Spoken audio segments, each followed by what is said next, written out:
युवावस्था की दहलीज पर कदम रख चुकी सुंदर युवती का विवाह क्यों नहीं होने दिया बाबा नीम करोली ने, बताऊंगा इस वीडियो में। नमस्कार, आप देख रहे हैं धर्मदृष्टि पत्रिका का यूट्यूब चैनल दस्तक मीडिया। मैं विनोद शुक्ल आपको सुना रहा हूं बाबा नीम करोली की अद्भुत गाथाएं। आज हम आपको एक ऐसी कहानी सुनाने जा रहे हैं जिसमें थोड़ा रहस्य है, थोड़ा सा आपको समर्पण की भावना किस तरह से होती है और कहां तक निर्णय लेता है आदमी, ये सारी बातें इसमें मिलेंगी। महाराज जी की एक अनन्य भक्त है लड़की, गवर्नमेंट जॉब में है, बहुत सुंदर है। अब बहुत सुंदर तो मैं आपसे मिलवाऊंगा, मैं मिल चुका हूं ना, है ना। लेकिन महाराज जी ने उसका विवाह नहीं होने दिया। जब कभी उसके विवाह की बातचीत चली तो महाराज जी ने क्या कहा मालूम? अरे इस बुढ़िया से कौन शादी करेगा।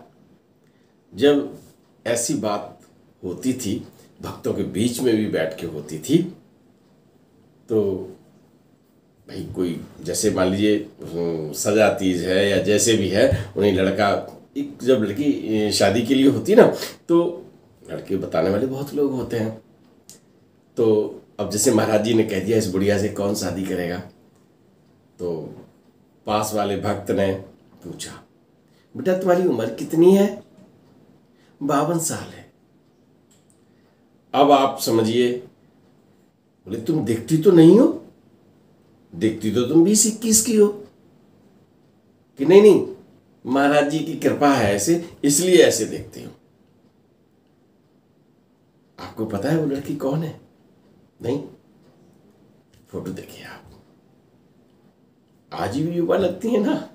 अरे फोटो में तो तन तो हमेशा ऐसे ही रहता है, लेकिन धर्म की भावना में आज भी बहुत युवा है, बहुत बचपना है। और मैं ये कहूं कि अगर शिखर पर किसी के दर्शन करने हैं हमें और आपको, तो आप फोटो के दर्शन कर लीजिए। कभी दिल्ली जाएं तो मिलिएगा दीदी ऊषा बहादुर से। मैं इंटरव्यू आपको दिखा चुका हूं और दीदी की ये बात हमें ऐसी लगी जो कई बार चर्चा में आई। और अभी मैं पिछली बार फिर मिला 2-3 भक्तों से, उन्होंने फिर ये कहा, तो उन्होंने कहा कि मुझे ये बताओ शादी होने कैसे नहीं दी। ये बात हमने पूछी भी थी, तो दीदी ने जो बताया था वो एक अलग बात थी। लेकिन जो तथ्य उभर कर आया वो चीज मैं आपको बताने जा रहा हूं। क्यों नहीं होने दी शादी? मैंने आपको एक कथा सुनाई थी कि महाराज जी अपने भक्त के यहां रुके हुए थे, सब आशीर्वाद लेने आ रहे थे, बच्चे, महिलाएं, बुजुर्ग, युवा। उसमें एक बालिका आई थी। बालिका ने प्रणाम किया और महाराज जी ने यह कहा कि इसका विवाह नहीं करना। कितना अजीब लगे कि कोई लड़की आशीर्वाद मांगने आए तो आदमी ये कहता है कि अच्छे वर्ष से शादी हो, अच्छा घर मिले, और आशीर्वाद में अगर ये कह दे कोई कि इसका विवाह नहीं करना, तो क्या होगा? ऐसा हुआ था। बात आई गई हो गई थी और घर में विचार हुआ कि वो नीम करोली वाले बाबा आए थे, वो कह गए थे इसकी शादी नहीं करना। 1 महीना बीता, 2 महीना बीता, घर वालों ने विचार किया, बोले लड़की की तो शादी करनी है।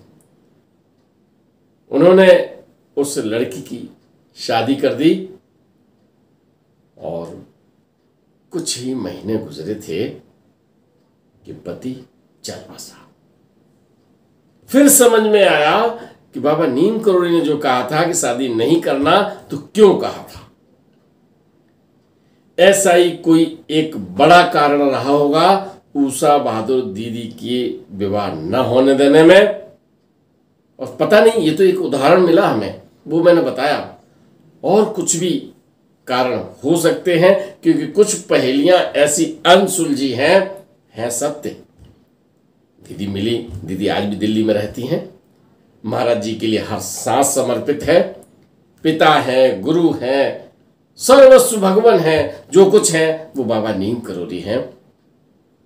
दीदी का मुझे भी सानिध्य मिला और उनके विवाह न होने की जो वजह है निश्चित रूप से कहीं बहुत ज़्यादा बड़ी वजह होगी जिसको खुलासा कभी नहीं किया महाराज जी ने।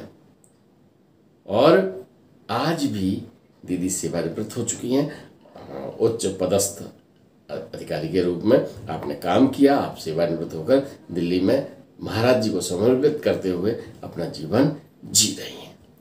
तो मित्रों, अगर महाराज जी का कोई संदेश है, महाराज जी का कोई इशारा है, तो आप ये समझ जाइएगा कि कोई न कोई बड़ा कारण है और बड़े कारण से उसी हिसाब से आप निर्णय लीजिएगा।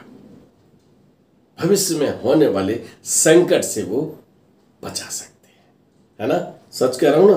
अगर सच नहीं कह रहा हूं तो मिल लीजिए उस बहादुर दीदी से। मिलने जाना हो तो बता दीजिएगा, ठीक है, पता बता दूंगा।